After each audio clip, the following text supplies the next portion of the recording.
Hello everyone, welcome to the second episode of the Very Real News. You know, Donald Trump, he has the Trump social media, right? Like the Truth Social.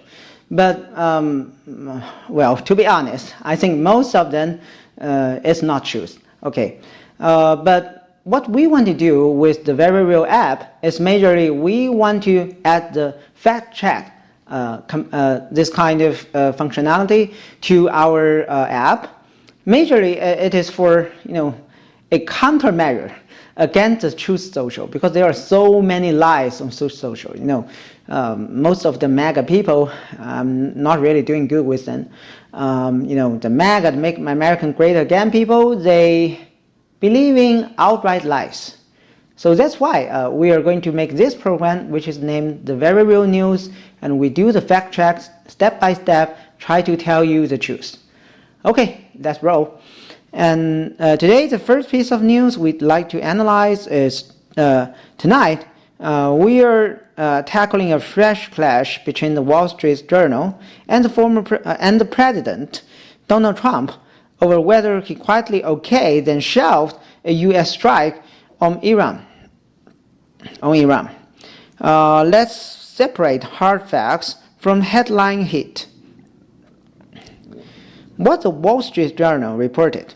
The journal, citing 3 unnamed national security officials, said Trump privately approved a target package for Iran, but held the final launch order and hoped Tehran would freeze its nuclear network. According to the same scoop, the go signal supposedly came during an Oval Office hurdle 6 days ago that included Defense Secretary Charles Q. Brown Jr. and CENTCOM Grass. CENTCOM is the Central Command Chief. It is some kind of organ, like it's a Central Command of the Middle East. So that's a CENTCOM brass.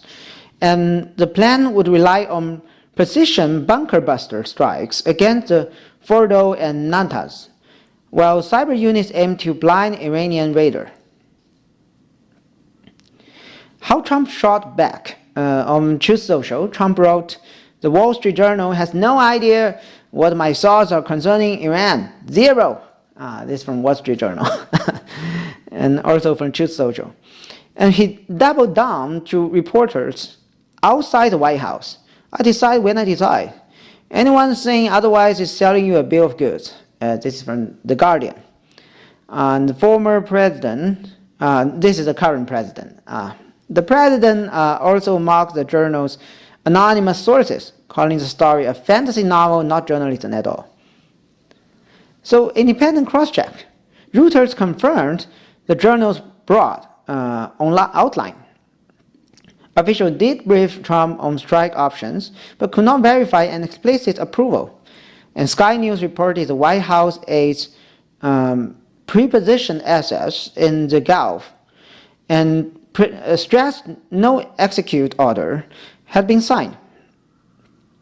The Guardian noted the Truth Social denial and highlighted Pentagon silence, suggesting the story rests on a very small circle of leakers. Let's read in between the lines. The leak track floating a strike is ready narrative can pressure Iran while giving Washington deniability. Trump's plan, keeping adversaries and allies gas tracks with his maximum unpredictability doctrine dating back to 2017. And policy friction. Hawks loves a signal. American First isolationists on Capitol Hill warned it risked a regional wildfire. A market pause. Brent crude spiked 2% on the journal headline and then gave back half of it after the Trump's rebuttal, showing the traders don't yet buy the word hype. So what to watch next? First, we watch IAEA cameras. If Tehran slows uranium enrichment this week, it may confirm the pressure gambit. And carrier movement. A second carrier group into the CENTCOM, the Middle East, would suggest a real prep, not theater. And Hill briefings. The closed-door updates on the Gang of Eight could leak clues. Listen for senators using contingency versus imminent. The bottom lines are, the journal says the trigger's cocked, and Trump says the journal's clueless. Until we see planes in the air or verified paperwork, the story sits in diplomatic limbo and proving once again that in Trump's world, guessing the next move is in everybody's favor, and most dangerous, parlor game. And the next episode, the next piece of news, we are unpacking Japanese Prime Minister Shigeru Ishiba. He has a whiplash diplomacy, condemning Israel's strikes on Iran one day and then back in the G7 statement that puts the blame squarely on Tehran. So there are two headlines 4 days apart. On June 13 in Tokyo, Ishiba slammed Israel's attack on Iranian sites as totally intolerable and warns both sides to exercise maximum restraint. This is from Kyoto News. And in June 17 in Kananaskis, the Canada Sea, a very, very wild place, the G7 communique signed by Ishida declares Israel has a right to defend itself and labels Iran the principal source of regional instability. That is from Reuters. That's not nuance. That's a 108-degree. This is just a U-turn, right? Under a business week. So how do we get there? Diplomatic freeze out. On day one of the summit, Ishiba landed only a 30-minute sidebar with President Trump. No tariff relief, no new security pledge, just a handshake, and let's keep talking. This is from Reuters. And this is peer pressure cocktail. Every other G7 leader had already lined up behind Israel, staying outside. That photo op risks total isolation for Tokyo. And oil votes. Japan still buys Iranian crude, but Ishida's polling at home is brittle. Facing an upper house election next month, he can't afford a clash with Washington and the G7 at once. So car tariff trump everything. And Japan's auto giants bleed from a 25% U.S. levy. Any path to carve-outs runs through the White House, and the White House stands squarely with Israel. So what's the G7 statement? It really said what? So Israel's inherent right of self-defense, and Iran named chief source of regional terror, and plea for energy market stability, calls for don't spike oil past $120. This is from Reuters, and zero mention of Tokyo's earlier condemnation, that is an elegant paper shredder at work. And fallout back home, opposition is pouncing. So Japan's constitutional Democrats call Ishiba a weather vane in the cyclone, citing the foreign minister's on June 13 statement blasting Israel. This is from the MOFA of Japan. And business group Shrug, the Keidanren executive tell Nikkei they care less about Middle East rhetoric than getting Detroit's tariff off their backs. The poll watch, a JAN Snap poll out today, shows Ishiba's approval slipping 3 points to 34%. Numbers still within the margin, but heading south. Big picture takeaways. Fence sitting has a shelf life. In hyperpolarized conflicts, balanced diplomacy can look like a flip-flopping overnight. But G7 unity is often called for follow the US and break ranks, and you risk losing the bidding and the narrative and the next trade deal. Tokyo's strategic headache is how to keep Iranian oil flowing, defend the Middle East neutrality, and still stay in Trump's good graces all at once. They want to do it all at once.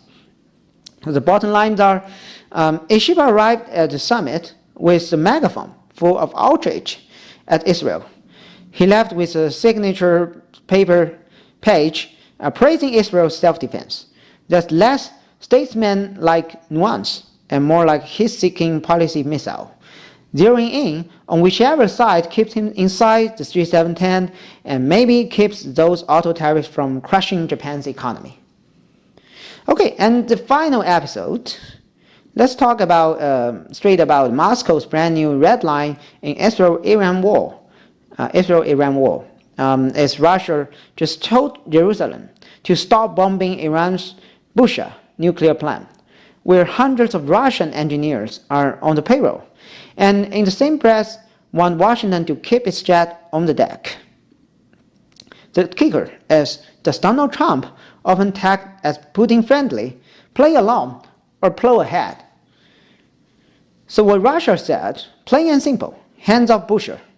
The Rostom chief Alexei Likachev warned an Israeli hit on Bushehr could spark a Chernobyl-style catastrophe, adding that hundreds of Russian specialists are still on site. This is from Reuters. And Foreign Ministry megaphone spokeswoman Maria Zakharova called any strike on the safeguarded reactor illegal and unacceptable, then pivoted to the United States. We strongly warn Washington against military intervention, an extremely dangerous step with truly unpredictable consequences. This is from Reuters and the Moscow Times. And why Bushehr matters? This is Russia's flagship project. Moscow built and is expanding the Gulf Coast plant, Iran's only grid-connected reactor. And civilians are in the blast zone. So International Atomic Energy Agency models show prevailing winds would push fallout over the coastal population centers, and in both Iran and UAE, if the spent fuel pool were cracked. This is from IAEA briefing 2023. So strategic leverage is that by planting its own workforce inside the complex, Russia all but dares Israel to strike without courting a Kremlin crisis. So the Kremlin's twin messages are, to Israel, don't touch our guys or the reactor, and the America, stay out or you own the fallout. So subtext is Russia positions itself as a de facto nuclear safety guardian, while courting Tehran and keeping a diplomatic back channel to Jerusalem. So where is Trump? This is Schrodinger's war plan. Asked if the U.S. will join Israeli strikes, Trump told the reporters, I may do it, I may not do it, nobody knows what I'm going to do. This is from Reuters. So these are mixed signals. The Wall Street Journal says he already greenlit target packages, but hit pause to see if Iran folds. And Trump publicly called the story fantasy. This is from Wall Street Journal, June 17th. And past form. From Syria in 2017 to Soleimani in 2020, Trump has shown he'll launch limited, high-impact strikes, then declare victory and walk away. So does Putin's protégé blink? Personal chemistry versus national interest. Trump praises Putin's strengths, yet his base and the GOP hawk wing cheer any punch against Iran. And risk calculus. Hitting Iran could kill Russians at Bushehr and triggering a U.S.-Russia crisis. Not hitting Iran, hence Tehran, a PR win, and angers Israel. Likely moves are expect Trump to drag out ambiguity, leveraging Russia's warning to squeeze Tehran diplomatically while keeping the air power over the horizon. For hours to watch, satellite traffic around the Bushehr, signal intelligence analysis. They say fresh Patriot batteries reaching the Gulf would signal U.S. worry about a radiological plume. And also Kremlin evacuation flights. If Aeroflot charters start lifting workers out of the Shiraz, Russia may think an attack is imminent. This is from the Moscow Times. And Trump's next presser affirmed no strikes would show he hated Moscow. Cryptic all options line means the chess game continues. Bottom lines are Russia drew a bright red circle around Bucha and threw shade at any U.S. move on Iran. And Trump's habit of keeping foes, and friends and guests remains intact. So whether the president salutes Putin's warning and shrug it off could decide whether the Middle East sees a diplomatic pause or another round of fireballs. So we still pray for peace. Okay, thank you for your attention. We are keep improving. Okay, you may search for the Very Real app to get the truth, or just subscribe.